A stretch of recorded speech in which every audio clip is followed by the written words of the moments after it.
Before you even start cooking, there are a few underrated tips that will really set you up for success.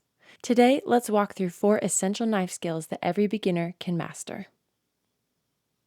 First, let's stabilize the cutting board. Before you can start all your slicing and dicing, make sure your cutting board is nice and secure so you keep those fingers safe. Simply place a damp kitchen towel or non-slip mat underneath to keep the cutting board from sliding around. Second, let's talk about the best way to stand while cutting. Square yourself up to the cutting board, maintaining good posture with your feet shoulder-width apart for stability. Think of your knife as an extension of your arm. Imagine a straight line running through your arm and wrist all the way to the tip of your blade. This stance will help reduce fatigue and enhance control over your knife, making your cuts more accurate. Third, let's master how to properly hold your knife with the pinch grip. This grip will not only increase your efficiency, but also help provide stability and control. Place your thumb and index fingers on either side of the blade, pinching the bolster.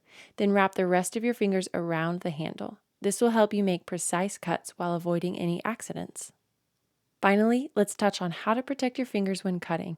This is important for obvious reasons. We're going to ensure your fingertips are protected by using the claw technique. Tuck your fingertips, curling them under your knuckles to keep them away from the blade.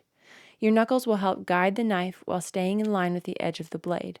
This method prevents accidental cuts and helps you maintain control over the food even when you're moving quickly. Put these 4 skills together and you'll be slicing and dicing with ease. So grab your knife and get cooking.